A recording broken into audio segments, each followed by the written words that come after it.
message among the Jews, since they had a strong heritage as the monarchy of Israel.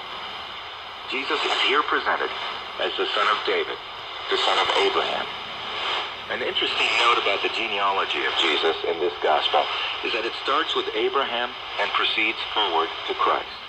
That was a pleasing thought to the Jewish community, who regarded Abraham as the first Hebrew and their spiritual father. By contrast, Luke, a Gentile, began his genealogy with Jesus and goes backward all the way to Adam. He seems to make the point of including everyone, and not only the Jews. Matthew is listed as one of the synoptic gospels, along with Mark and Luke. The word synoptic means similar, and is applied to these three because their material is greatly duplicated, whereas John is 93% different in content. How do we account for so much material being common to these three? Was there a common source from which all drew their material, or was it because they all wrote at the same time, 30 years prior to John? The answer to this mystery may never be known, but scholars have discussed it for quite some time.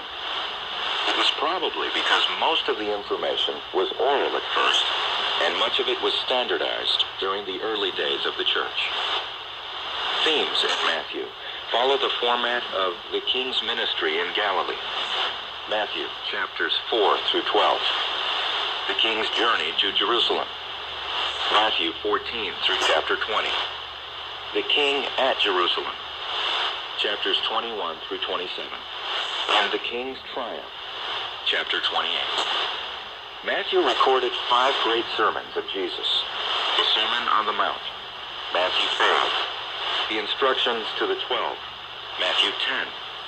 The parables of the kingdom. Matthew 13. Humility and forgiveness among disciples. Matthew 18. And finally, the Olivet Discourse on Last Months. Matthew chapters 24 and 25. As further evidence of its Jewish roots, Matthew quotes more from the Old Testament than any other writer. He makes a point of showing the fulfillment of prophecy as it related to Jesus, their promised Messiah. His goal was to show that the long-awaited Messiah had come, that he was fulfilling all the promises God had made to his people, and that he would make the kingdom of God a reality. No writer in the entire New Testament makes such usage of kingdom language. He drives the point home in his use of prophecy, parables, and the personage of Jesus. He is definitely talking to the Jewish audience. Ironically, the very people to whom he was appealing rejected Jesus as the Messiah in favor of their traditions. This brought on lengthy discussions between themselves and Jesus. Finally, they succeeded in having Jesus crucified.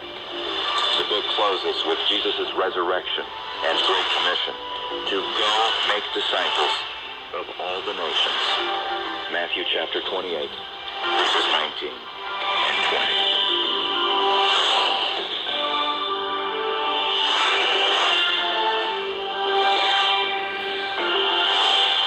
Hello. As you know, there's some confusion in today's world about God's will for us. The major world religions, which would include Christians, Muslims, and traditional religions, all claim to have answers. But even those within each major religion do not all agree with one another about what to teach. And this adds to the confusion and sometimes even leads to conflict. My name is John Reese, president of World Bible School. Regardless of what religion you practice, I have a special offer for you. It will enable you to overcome the confusion and to learn about simple Christianity, the original Christianity as described in the Bible. Clearly written lessons will be mailed to you free of charge. These attractive lessons will guide you in a personal study of the Bible. To help you understand the material, you will answer questions about each lesson. All such questions are based just on the words of the Bible itself. A teacher will be assigned to you. You will mail your answers to your teacher. You may also ask your teacher any additional questions you may have about the lessons. When you finish the lessons, you will receive a certificate of completion. This offer may seem too good to be true. A guided tour of the Bible, using booklets and interacting with your own teacher, free of charge?